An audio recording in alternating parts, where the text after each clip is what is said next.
नमस्कार, अपना एमपी देख रहे हैं आप। मैं हूं आपके साथ प्रशांत कटारे। खबरों का रुख करेंगे। छत्तीसगढ़ में 2023 के रण से पहले कांग्रेस ने बीजेपी को तगड़ा झटका दे दिया।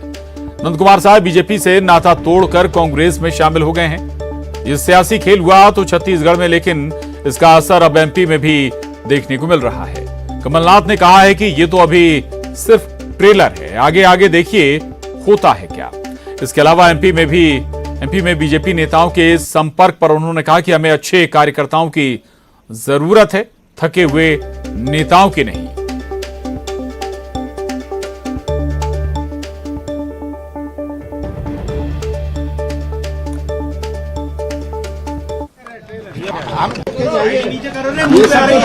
ट्रेलर हम कार्यकर्ताओं से मेरा संबंध है, कार्यकर्ताओं की आवश्यकता है, नेताओं थके हुए नेताओं की आवश्यकता।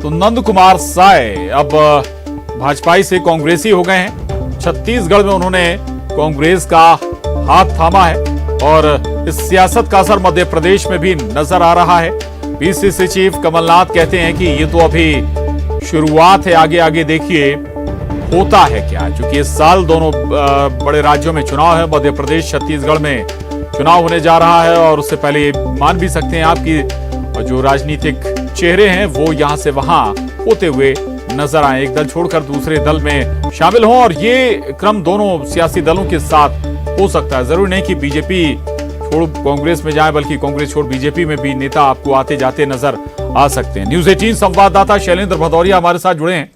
शैलेंद्र, चुनावी साल है और स्वाभाविक है कि ये एक सामान्य सियासी उठापटक होती है, एक दल से दूसरे दल में जाना। लेकिन मध्य प्रदेश से भी कोई संकेत मिल रहे हैं क्या? पीसीसी चीफ कमलनाथ के अगर बयान को देखें तो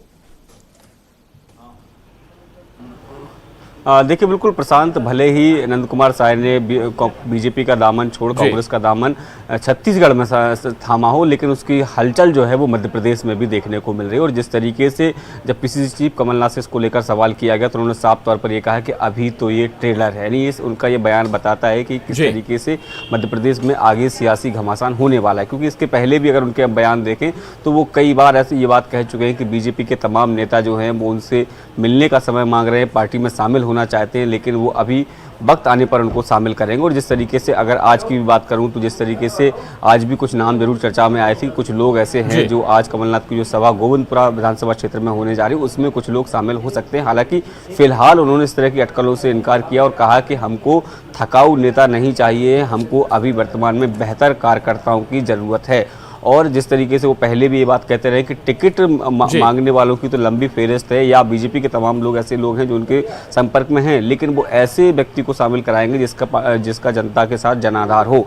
तो अब देखना होगा कि आने वाले समय में कि क्या और लोग भी, अगर कहें कि जिस तरीके से छत्तीसगढ़ में दल बदल का खेल शुरू हुआ है उसका असर मध्य प्रदेश में कितना देखने को मिलता है। हालांकि उसको लेकर बीजेपी पहले भी तमाम ये बयान दे चुकी है और कह रहे हैं कि यहाँ कोई किसी तरह की कोई नाराजगी नहीं है और कोई कहीं जाने वाला नहीं है। जी बिल्कुल शैलेंद्र। लेकिन नंद कुमार साय का भी आप जिक्र कर रहे थे, मध्य प्रदेश में भी आपने जिक्र किया। हो सकता है कि सभा में कुछ, जो कमलनाथ की सभा उसमें कुछ ऐसा नजर आए। लेकिन नंद कुमार साय का हम जिक्र करें शैलेंद्र, नंद कुमार साय केवल छत्तीसगढ़ के नेता नहीं बल्कि राष्ट्रीय नेता हैं, केंद्र में मंत्री भी रहे नंद कुमार साय। और जिस वर्ग से, जिस समुदाय से आते हैं उसका बड़ा वोट बैंक मध्य प्रदेश में भी है। उसका क्या इंपैक्ट आप देखते हैं? और स्वाभाविक है कि जब नंद कुमार साय जैसे नेता कांग्रेस का दामन थाम रहे हैं तो उसका इस्तेमाल या फिर उनका इस्तेमाल एमपी में भी होगा चुनावी साल में। बिल्कुल, निश्चित तौर पर देखिए वो राष्ट्रीय नेता हैं, ये बात बिल्कुल सही है। और जिस तरीके से अगर मैं आपको एक महत्वपूर्ण जानकारी दूं कि नंद कुमार साय जो है वो अविभाजित मध्य प्रदेश यानी छत्तीसगढ़ जब मध्य प्रदेश का हिस्सा हुआ करता है 97 से लेकर 2000 तक वो मध्य प्रदेश के भी बीजेपी के अध्यक्ष रहे और उन्हीं के कार्यकाल में मध्य प्रदेश और छत्तीसगढ़ का विभाजन हुआ था।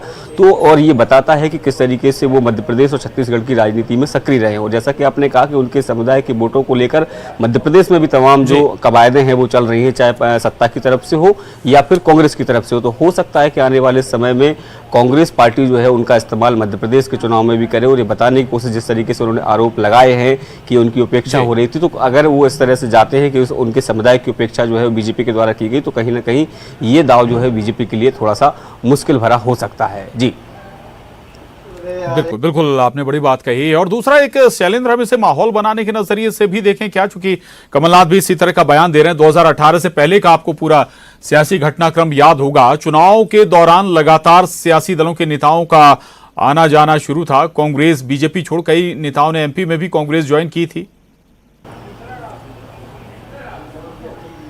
देखिए बिल्कुल, ये बिल्कुल न केवल 2018 बल्कि 2000 के अगर हम बाई इलेक्शन को भी देखते हैं तो उस दौरान भी कई नेता ऐसे थे जो अपने जो मूल पार्टी है उसको छोड़कर कांग्रेस में शामिल हुए थे, और न केवल शामिल हुए थे बल्कि पार्टी ने उनको टिकट भी दिया था। चाहे हम ग्वालियर पूर्व विधानसभा के सतीश सिकरवार की बात करते हैं, करेरा से जो विधायक हैं वर्तमान में कांग्रेस से, वो दूसरे दल से आए थे। ऐसे तमाम जो नेता थे जो दूसरे दलों में सक्रिय राजनीति करते थे, लेकिन कांग्रेस ने उनको ऐन वक्त पर अपनी पार्टी में शामिल किया और टिकट दिया। रहिएगा, मैं लौट रहा हूं आपके पास। जी शैलेंद्र, हमारे साथ राकेश शर्मा जी बीजेपी से जुड़े हैं और साथ ही आरपी सिंह साहब जुड़े हैं कांग्रेस से। राकेश शर्मा जी, ये बड़ा डेंट भले ही छत्तीसगढ़ में लगा हो, लेकिन कहा तो जा रहा है कि इंपैक्ट, असर एमपी तक आएगा। देखिए, मध्य प्रदेश की बात जब आती है तो कमलनाथ जी से ये जरूर पूछिए कि आपकी सरकार क्यों चली गई। मध्य प्रदेश में कांग्रेस पार्टी एक टाइटैनिक जहाज की तरह है, जो डूबता हुआ जहाज है, उससे छोड़ छोड़ के लोग अलग जा रहे हैं। कमलनाथ जी को याद दिलाइए कि अभी जब राष्ट्रपति का चुनाव हुआ था तो 18 कांग्रेस विधायकों ने भारतीय जनता पार्टी के एनडीए के उम्मीदवार के पक्ष में वोट दिया था, तो वो तो सामान बांध के बैठे हुए हैं। जिस दिन बैरियर खुलेगा वो सब तोड़ लगा देंगे। तो कांग्रेस पार्टी को तो अपने गरेबान में झांकना चाहिए। और कमलनाथ जो गलत फहमी में जी रहे हैं, दिन भर सपने देखते रहते हैं मुंगेरी लाल जैसे, उनको हकीकत से भी रूबरू होना चाहिए कि 15 माह की जो लूट की दुकान थी वो जनता ने बंद कर दी है। अब शिवराज सिंह चौहान के साथ जनता खड़ी है और लाडली बहना ने तय कर लिया है कि मामा को फिर कुर्सी पे बिठाना है और ज्यादा गरीब हितैषी योजनाओं को मध्य प्रदेश में लाना है। ठीक है राकेश शर्मा जी, रहिएगा। पीसीसी चीफ कमलनाथ ने क्या कुछ कहा है वो मैं दर्शकों को सुना दूं, फिर आरपी सिंह साहब के पास जाऊंगा। ये सब ट्रेलर है, ट्रेलर। हम कार्यकर्ताओं से मेरा संबंध है, कार्यकर्ताओं की आवश्यकता है, नेताओं सके हुए नेताओं की आवश्यकता नहीं है। ये सब ट्रेलर है, ट्रेलर। हम कार्यकर्ताओं से मेरा संबंध है, कार्यकर्ताओं की आवश्यकता है, नेताओं सके हुए नेताओं की आवश्यकता। तो कमलनाथ कह भी रहे हैं कि मध्य प्रदेश में भी कुछ ऐसी भविष्य में तस्वीरें नजर आ सकती हैं। आरपी सिंह साहब, जब कांग्रेस छोड़ बीजेपी में नेता जाते हैं तब आप उन्हें बेकाऊ करार देते हैं, बीजेपी से छोड़कर अगर कांग्रेस में आए तो बड़ा भव्य स्वागत होता है, उनकी ताकत गिनाई जाती है, उनकी क्षमताएं गिनाई जाती हैं। देखिए प्रशांत जी, पहले तो जो मूल प्रश्न था आपका, उसका जवाब ये शर्मा जी ने बिल्कुल नहीं दिया, क्योंकि इनके यहाँ तो अभी जवाब देने योग्य बचे भी नहीं है, इनके पास जवाब कुछ है नहीं। और इन्होंने कहा कि हमारी सरकार गिरी, और मुझे लगता है कि ये पता नहीं किस स्वप्न दुनिया में रहते हैं। इन्हीं की भारतीय जनता पार्टी के नेताओं ने सिंधिया जी के साथ मिलकर प्रजातंत्र की लूट की, डकैती डाली, और इनको इसका संज्ञान ही नहीं है। मुझे लगता है कि इससे ज्यादा दोगलापन कुछ नहीं होगा। और उससे बड़ी बात यह है, देखिए आपने स्वयं कहा कि जो नंद कुमार साहे जी हैं, वो जिस समुदाय से आते हैं उसके लिए करोड़ों रुपए खर्च कर रहे हैं मोदी जी और शिवराज सिंह जी, उनको आकृष्ट करने के लिए। लेकिन वो निश्चित रूप से आप मान के चलिए कि आज पूरा, मैं तो कहता हूँ मध्य प्रदेश, छत्तीसगढ़ तो पूर्व से भी एक ही गिरती था, और जिस प्रकार की जनभावना मध्य प्रदेश में रहती है वहीं कमोवेश छत्तीसगढ़ में रहती है, और छत्तीसगढ़ का प्रभाव निश्चित रूप से पड़ेगा। और आप समझिए कि आज टाइटैनिक जहाज कौन है, इनको समझाइए। आज टाइटैनिक जहाज कम से कम मध्य प्रदेश में तो भारतीय जनता पार्टी है, जहां भारतीय जनता पार्टी का स्थापित लीडर अपने अस्तित्व की लड़ाई लड़ रहा है। आज सिंधिया जी के आने के बाद हर नेता, मैं बता रहा हूं, हर चौथा नेता जो है वो कहीं ना कहीं इनके टाइटैनिक से कूदने का प्रयास कर रहा है। और आज जिस प्रकार का इनका रिपोर्ट कार्ड है, उस रिपोर्ट कार्ड के साथ कोई नेता भारतीय जनता पार्टी के सिंबल के साथ जनता के समक्ष जाना नहीं चाहता है। आज विकास यात्रा इन्होंने निकाली, उसमें क्या हुआ, इनके नेताओं के साथ अभद्रता हुई। तो आप समझ लीजिए, यह जो भविष्य में सारे के सारे भारतीय जनता पार्टी, मैं तो कहता हूं कि शिवराज सिंह जी, ज्योतिरादित्य सिंधिया और 5-7 नेताओं को छोड़ के आप देखिएगा किस प्रकार का रैला जो है वो जनमत की ओर आकृष्ट होगा और कांग्रेस की ओर आकृष्ट होगा। बिल्कुल बिल्कुल ठीक बात है। रहिएगा आरपी सिंह साहब। राकेश शर्मा जी सुन रहे थे आप, टाइटैनिक बता रहे हैं आरपी सिंह जी, कह रहे हैं कि भाई इंतजार कर रहे हैं नेता उस जहाज को छोड़ने का। ये जो सपनों की दुनिया में जीने वाले लोग हैं कांग्रेस के नेता, उनसे पूछिए ना कि सरकार क्यों गिर गई 15 माह में। डकैती के कारण, डकैती के कारण तो प्रजातंत्र पर डकैती डाली गई, जो जिनको लूट करनी थी, जिनको आज जो 3,80,000 करोड़ का कर्जा लेके घी पी रहे हैं जनता की गाड़ी कमाई पे। इसलिए आपने सवाल किया, जवाब देना मेरा लाजमी बनता है। शर्मा जी, जब आप सवाल करेंगे आपको जवाब मिलेगा कांग्रेस से। बारे में भी रेट लगा दो। अभी बहुत सारे लोग उधार बैठे हैं। 18 विधायक आपके कांग्रेस पार्टी के 18 विधायक आपको छोड़ने के लिए बैठे, अब जरा उनका रेट लगा। और आपके 88 विधायक, आपके 88, आपको जानकारी नहीं है। अरे आपका आंकड़ा तो 40 पे सिमट जाएगा इस बार। 40 पे सिमट जाओगे आप लोग। 24 घंटे रोटाली मत बना, 40 पे ही सिमट जाएंगे आप लोग। आप देखिएगा तो, आप जनता बिल्कुल उधार बैठी हुई है। आज मैं एक बात और कहना चाहता हूँ, प्रशांत जी सुनिए, किसानों की आय किसानों की दुगनी आय की बात करते हैं शिवराज सिंह। आज गेहूं की खरीदी नहीं हो रही है। 2,100 रुपए जो वो समर्थन मूल्य रखा है, उनसे पूछिए कि आज 2,100 में कैसे आय दुगनी हो गई किसान की। ठीक है, मैं तो कह रहा हूँ ये किसी विषय पे बिल्कुल राकेश शर्मा जी, आरपी सिंह साहब, फिर इस पर हम चर्चा करेंगे। ये बड़ा सियासी अपडेट है और स्वाभाविक है कि दिन पर इस पर जरूर चर्चा होंगी। शुक्रिया फिलहाल आपका राकेश शर्मा जी, आरपी सिंह साहब, इस पर बात करने के लिए धन्यवाद। आगे बढ़ेंगे और भोपाल से बड़ी खबर है। छत्तीसगढ़ के बाद बीजेपी के बड़े नेता हो सकते हैं एमपी कांग्रेस में शामिल। पूर्व मंत्री दीपक जोशी कांग्रेस का दामन थाम सकते हैं, ये इस वक्त की बड़ी खबर है। पूर्व सीएम कैलाश जोशी के बेटे हैं दीपक जोशी। कई दिनों से कांग्रेस पार्टी के बड़े नेताओं के संपर्क में हैं दीपक जोशी। बीजेपी से काफी दिनों से दीपक जोशी नाराज चल रहे हैं। तो ये बड़ी खबर इस वक्त की। और न्यूज 18 संवाददाता जितेंद्र शर्मा हमारे साथ जुड़ गए हैं भोपाल से। जितेंद्र, अगर वाकई ऐसा होता है तो ये बड़ा उलटफेर, सियासी उलटफेर होगा। दीपक जोशी ये कयास लगाए जा रहे हैं कांग्रेस का दामन थाम सकते हैं, क्या आधार और क्या हाल फिलहाल मुलाकातें हुई हैं?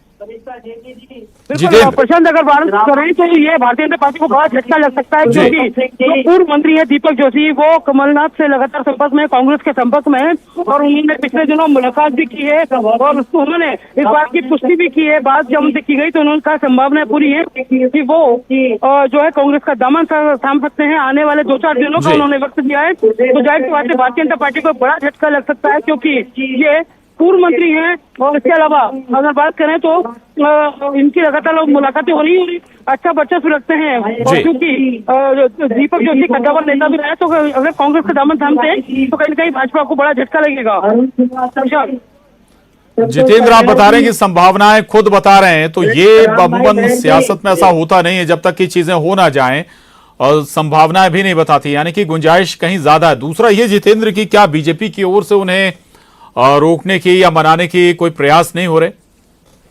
देखिए, अगर बात करें तो पिछले चुनाव में ही कहीं ना कहीं दीपक जोशी ने मन बना दिया था, मगर उसके बाद उन्होंने आधिकारिक इस तरह से घोषणा कर दी थी, जब फोन पर बात की गई तो उन्होंने साफ तौर पर संकेत दे दिए हैं कि वो काफी संभावना है कि कांग्रेस का दामन थाम सकते हैं। और उन्होंने इस बात पे हालांकि मोहर भी लगाने की बात कही, हालांकि 2 से 4 दिन में ये सोच हो जाएगा कि वो कब कांग्रेस का दामन थाम रहे हैं। उनके बड़े नेताओं से मुलाकात हो चुकी है, तो कह सकते हैं मालवा क्षेत्र से एक बड़ा कांग्रेस को झटका लग सकता है, तो बीजेपी को बड़ा झटका लग सकता है। जितेंद्र, टाइमिंग क्या हो सकती है अगर वाकई में ये बड़ी सियासी अपडेट होती है, तो क्या इसकी टाइमिंग हो सकती है? कोई खास मौका खोजा जाएगा या फिर माहौल बनाने के साथ दीपक जोशी, जैसा कि आप बता रहे हैं, उन्हें शामिल? चलिए जितेंद्र, मैं लौट रहा हूं आपके पास, लेकिन एक बार फिर अपने दर्शकों को बता दें कि दीपक जोशी पूर्व मंत्री हैं, मध्य प्रदेश सरकार में मंत्री रहे हैं और मध्य प्रदेश के पूर्व मुख्यमंत्री के बेटे हैं दीपक जोशी। और अपना हालांकि वो विधानसभा चुनाव हार गए थे, इसके बाद बाई इलेक्शन में भी उन्हें उनकी सीट से टिकट नहीं मिला था। और अब जो बड़ी अपडेट है वो ये कि दीपक जोशी कहा जा रहा है कि कांग्रेस में जा सकते हैं, कांग्रेस का दामन थाम सकते हैं। और हाल फिलहाल उनके लगातार कांग्रेसी नेताओं से संपर्क बने हुए हैं, ये न्यूज 18 संवाददाता जितेंद्र शर्मा बता रहे हैं। जो खबरें आ रही हैं कि लगातार वो कांग्रेसी नेताओं के संपर्क में रहे हैं। अब हाँ, ये जरूर है कि वो कब बीजेपी का दामन थामेंगे, इस पर अभी तस्वीर साफ नहीं है, लेकिन बहुत हद तक ये जरूर तस्वीर साफ हो गई है। जैसा कि जितेंद्र बता रहे हैं कि अब लगभग उनका कांग्रेस में जाना तय माना जा रहा है। हालांकि ये भी अभी जानकारी सामने नहीं आई कि क्या बीजेपी की ओर से उन्हें मनाने के प्रयास हुए या रोकने के प्रयास हुए या नहीं हुए। और जितेंद्र हमारे साथ एक बार फिर जुड़ गए। जितेंद्र, ये बड़ा सियासी घटनाक्रम होगा अगर ऐसा होगा तो। क्या और दीपक जोशी बता रहे हैं, बात हुई क्या उनसे, कोई संपर्क साधा क्या जितेंद्र? अगर बात करें तो दीपक जोशी जो कि पूर्व मंत्री हैं, भारतीय जनता पार्टी के पुराने नेता हैं, वरिष्ठ नेता हैं, इनसे जब हमने बात की तो उन्होंने साफ तौर पर संकेत दिए हैं कि संभावना पूरी है कि कांग्रेस का दामन थाम सकते हैं और आने वाले 2 से 5 दिनों के अंदर वो कांग्रेस का जो है दामन थाम भारतीय जनता पार्टी को बड़ा झटका दे सकते हैं। हालांकि भारतीय जनता पार्टी के नेताओं ने उन्हें मनाने की काफी कोशिश की है, क्योंकि अगर बात करें तो मालवा क्षेत्र में उनका काफी वर्चस्व है। अगर दीपक जोशी कांग्रेस के साथ जाते हैं तो आने वाले चुनाव में कहीं न कहीं भाजपा को वहां पर नुकसान उठाना पड़ सकता है। और दीपक जोशी पिछले चुनाव से भी नाराज चल रहे थे, जब वहां से दूसरी कांग्रेस के भारतीय जनता पार्टी में आने का निवेदन कोशिश कर रहे हैं, मगर कहीं वो नाराज हैं। और इसी मामले में पूर्व मुख्यमंत्री कमलनाथ से बात की, उन्होंने कहा कि भारतीय जनता पार्टी के नेता हैं जो उनके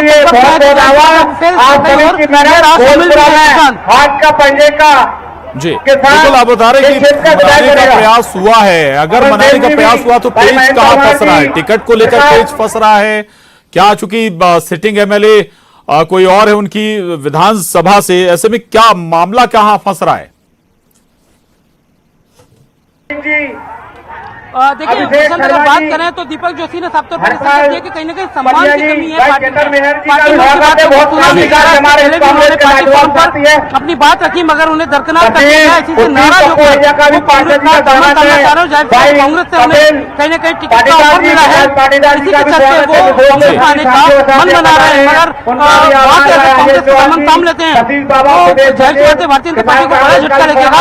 और इस तरह के कई और नेता हैं जो कांग्रेस के सब उसमें है, अभी संपर्क में है, कमलनाथ के संपर्क में है। तो भारतीय जनता पार्टी को अपने पुराने साधना होगा, नहीं तो भारतीय जनता पार्टी को आने वाले समय में खामियाजा पड़ सकता है। हमारे बड़े भाई अमित भार्गव जी, जितेंद्र बारगा में चले रहेगा। जितेंद्र, मैं लौटूंगा आपके पास। और बीजेपी नेता पंकज चतुर्वेदी जी हमारे साथ जुड़े हैं।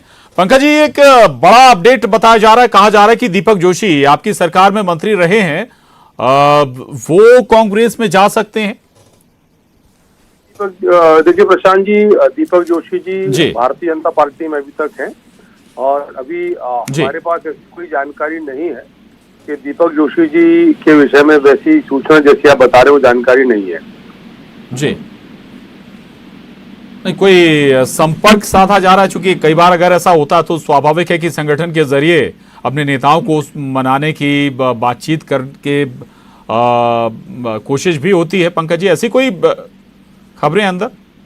देखिए प्रशांत जी, दीपक जी के विषय में या और कोई कार्यकर्ता के विषय में यदि कोई निर्णय इस प्रकार के होते हैं तो वो व्यवस्था के अंदर के विषय होते हैं, परिवार के विषय होते हैं, तो जिनके विषय में सार्वजनिक मंच पर चर्चा नहीं की जाती। लेकिन अभी तक संगठन के पास ऐसी कोई जानकारी नहीं है कि दीपक जी ने कोई इस प्रकार का निर्णय लिया जैसा आप उल्लेख कर रहे हैं। जी चलिए, शुक्रिया पंकज जी, न्यूज़ 18 से बात करने के लिए धन्यवाद आपका। जितेंद्र शर्मा हमारे साथ बने हुए थे। जितेंद्र, आपका भी शुक्रिया। आगे बढ़ेंगे और अब अगली खबर का रुख करेंगे। भोपाल से खबर है। भोपाल के राजभवन में गुजरात और महाराष्ट्र राज्य के स्थापना दिवस पर अखंडता का उत्सव मनाया गया। सांस्कृतिक समारोह का आयोजन किया गया है। समारोह में सीएम शिवराज पहुंचे और इस दौरान उन्होंने पीएम की तारीफ करते हुए कहा कि प्रधानमंत्री ने एक भारत और श्रेष्ठ भारत के मंत्र को पूरे देश में साकार किया है। और इसके साथ ही इस बुलेटिन में लगातार जारी है।